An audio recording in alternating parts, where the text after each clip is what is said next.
اور اللہ نے اہم حکم یہ بھی بیان کیا کہ جب عورت کو طلاق دو تو جہاں وہ طلاق کے بعد نکاح کرنا چاہتی ہے اس کے نکاح میں رکاوٹ مت بنو، کباب میں ہڈی بننے کی کوشش مت کرو۔ یہ بھی زمانے جاہلیت میں ہوتا تھا اور آج بھی ہوتا ہے۔ فَلَا تَعْضُلُوهُنَّ أَن يَنكِحْنَ أَزْوَاجَهُنَّ، اگر تم نے چھوڑ دیا ہے اس کو، عرب اس کو غیرت کا مسئلہ بنا لیا کرتے تھے کہ ہم نے چھوڑا ہے تو اب ہم کہیں اور اس کی شادی نہیں کرنے دیں، ہمارا معاذ اللہ یوں کہتے تھے تھوکا ہوا مال، جیسے آج بھی لوگ کہتے ہیں ہم نہیں کہیں اس کو نکاح کرنے دیں گے۔ اس سے بھی قرآن نے کیا کیا؟ منع کیا۔ اور اس سے بھی منع کیا کہ اپنی مرضی سے زبردستی اس کا نکاح بھی مت کراؤ طلاق یافتہ کا۔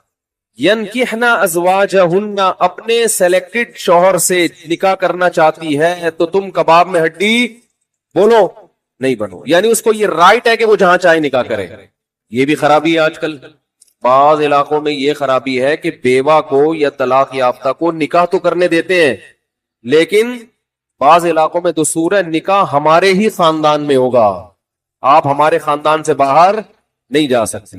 اس کو بھی قرآن نے کیا کیا؟ بولو ختم۔ نکاح بھی سے بھی نہیں روک سکتے اور نکاح بھی وہاں ہوگا جہاں آپ نہیں بلکہ یہ چاہے۔ اس میں اللہ نے عمر کی کوئی قید نہیں لگائی، 40 سال کی بیوہ یا طلاق یافتہ ہو، 50 سال کی ہو، 55 سال کی ہو، یہ تمہارا ہیڈ ایک نہیں ہے، تمہیں زیادہ ٹینشن لینے کی ضرورت نہیں ہے۔ لوگ بڑی ٹینشن لے رہے ہوتے ہیں کہ تمہیں ضرورت کیا ہے، اب 4 بچے ہیں تمہارے، 5 بچے ہیں، اس عمر میں تمہیں شادی کرتے ہوئے شرم نہیں آتی؟ چھوڑو بھائی، کیا ضرورت ہے؟ تو اللہ فرماتے ہیں کہ تمہیں اس ٹینشن لینے کی ضرورت، بولو یہ اس کا ہیڈ ایک ہے، یہ تمہارا ہیڈ ایک نہیں ہے۔ جیسے کوئی 4 شادیاں کر رہا ہے تو اس کا ہیڈ ایک ہے نا، آپ کا ہیڈ ایک تھوڑی ہے یہ۔ آپ پتہ نہیں کیوں پریشان ہے، مفتی صاحب وہ کیا ہو گیا، تو یہ ان کا ہیڈ ایک ہے، آپ کا ہیڈ ایک نہیں ہے۔ یہ میں اپنی بھی درمیان میں لگا دیتا ہوں۔ تو ہر ایک کے ہیڈ ایک ہم نے پالے ہوئے ہیں، وہ یہ کیوں کر رہا ہے، وہ یہ کیوں کر رہا ہے، وہ کم عمر سے شادی کیوں کر رہا ہے، وہ بڑی عمر سے شادی کیوں کر رہی ہے، یہ ہوتے ہیں نا لوگوں کے مسائل۔ اس نے یہ کیوں کر لیا؟ ایک خاتون نے مجھے بتایا کہ وہ ایک دفعہ بیوہ ہوئی، اللہ کی قدرت دوبارہ شادی، دوبارہ بیوہ ہو گئی۔ تیسری دفعہ جب ان کی شادی ہو رہی تھی لوگ مذاق اڑا رہے تھے، بس کرو یار 2 دفعہ بیوہ ہو گئی، اب آرام سے بیٹھو۔ وہ بیوہ تو کوئی بھی ہو سکتا ہے، جوانی میں بھی عورتیں بیوہ ہو جاتی ہیں۔ تو اب دیکھو لوگوں کو تکلیف ہو رہی ہے، بھائی یہ اس کا ہیڈ ایک ہے۔ اچھا لوگ اس سے شادی کرتے ہوئے ڈر رہے تھے ان سے کہ میں بھی بیوہ پھر میں نہ مر جاؤں، اس سے کوئی تعلق نہیں ہے۔ ہو سکتا ہے 2 دفعہ بیوہ ہونا تقدیر میں لکھا ہو، 3 دفعہ نہ ہو۔ یہاں مجھے وہ چٹکلا یاد آتا ہے، وہ ایک آدمی نے، ابے چھوڑو چٹکلوں کا بھی، قرآن کو فوکس کرتے ہیں۔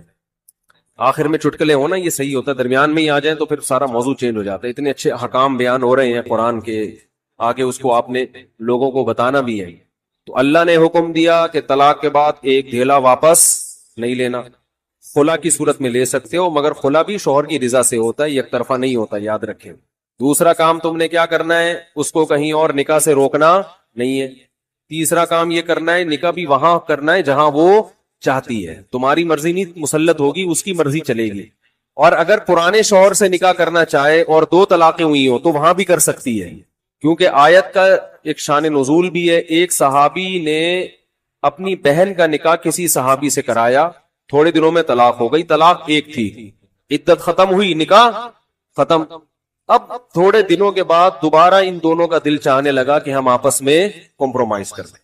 ہوتا ہے وقتی طور پر اختلافات بہت زیادہ ہوتے آتے ہیں، جب دور رہتے ہیں تو آپس میں میلان ہونے لگتا ہے۔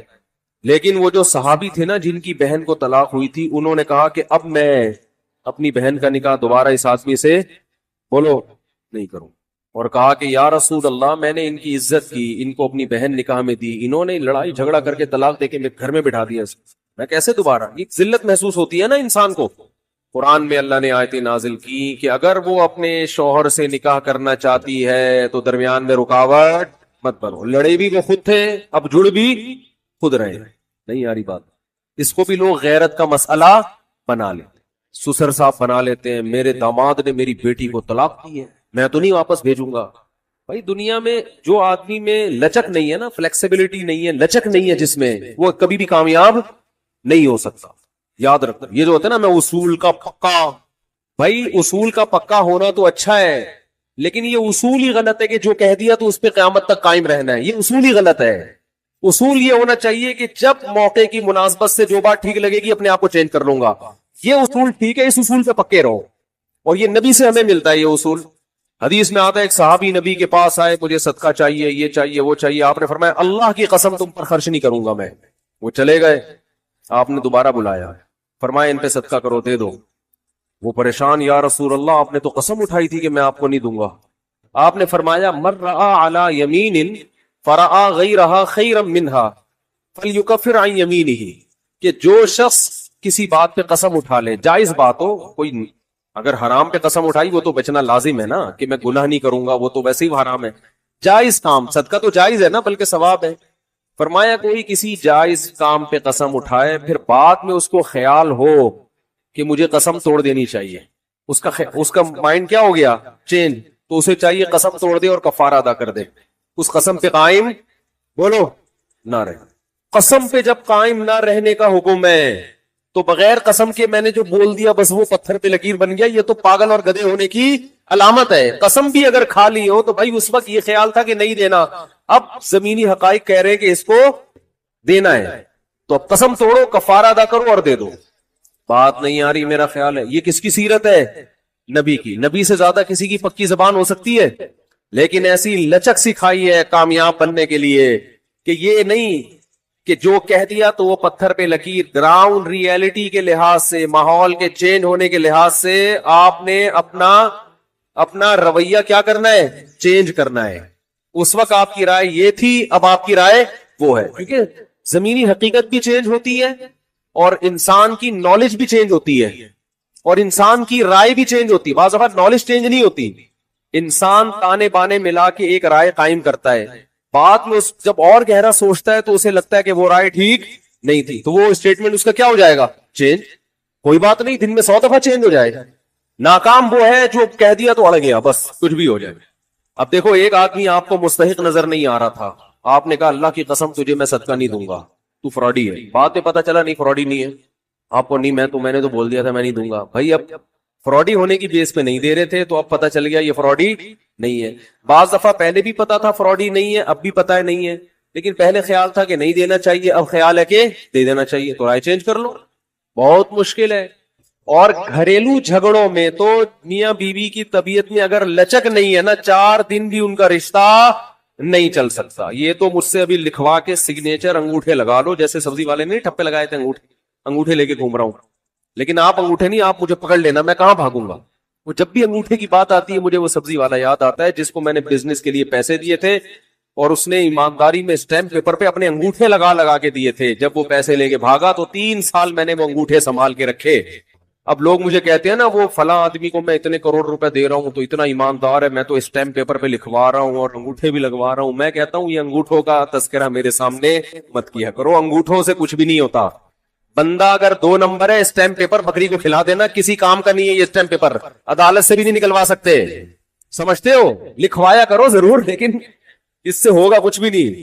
عدالت انگوٹھا دیکھ کے بولے گی ٹھیک ہے انگوٹھا, اب انگوٹھے کو پکڑ کے جیل میں ڈال دو, انگوٹھے کو دیے تم نے پیسے. بندہ تو پکڑائی میں آئے گا ہی نہیں, آ بھی گیا تو کچھ بھی نہیں کر سکتے.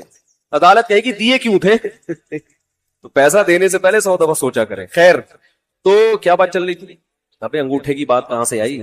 ہاں, لچک پیدا کرنا چاہیے. میاں بیوی کا رشتہ تو ایسا ہے کہ اگر آپ کہنے کہ جو میں نے کہہ دیا بس وہ کیا ہے, آرڈر از آرڈر. بھائی اس کا مطلب آپ میدان جنگ میں کھڑے ہوئے ہیں, دشمن کی فوجیں آپ کے سامنے, اور آپ ایک فوج کی کمانڈ کر رہے ہیں کہ گولی چلانے کا آرڈر دیا تو کیا کرنا ہے. یہ گھر ہے, یہ میدان جنگ بولو نہیں ہے. یہاں آپ کا اسٹائل یہ ہونا چاہیے, آپ نے بیوی کو آرڈر دیا, گراؤنڈ ریئلٹی یہ کہہ رہی ہے کہ بھائی میرا روب اس پر بیٹھا ہوا ہے اور وہ پکوڑے بنا کے خود ہی کھا رہی ہے, آپ کو ایک لقمہ بھی نہیں کھانے دی. آپ غصے میں آئے, آپ نے کہا بیگم مزید پکوڑا اگر کھایا نا تو گراؤنڈ ریئلٹی کہہ رہی ہے کہ اس دھمکی سے یہ پکوڑے کھانا چھوڑ دے گی. لیکن آگے اس کا ایٹیٹیوڈ آپ نے دیکھا, اس نے کہا تو کیا کر لے گا, فوراً وہ کرچلی اٹھائی, تو کیا کر لے گا, فوراً لچک پیدا کرو. بولو تو صبر کروں گا اور کیا کروں گا. یہ کامیاب, یہ گھر کیا کیسے چلے گا, یہ رشتہ جوڑا رہے گا. اگر آپ نے اس کے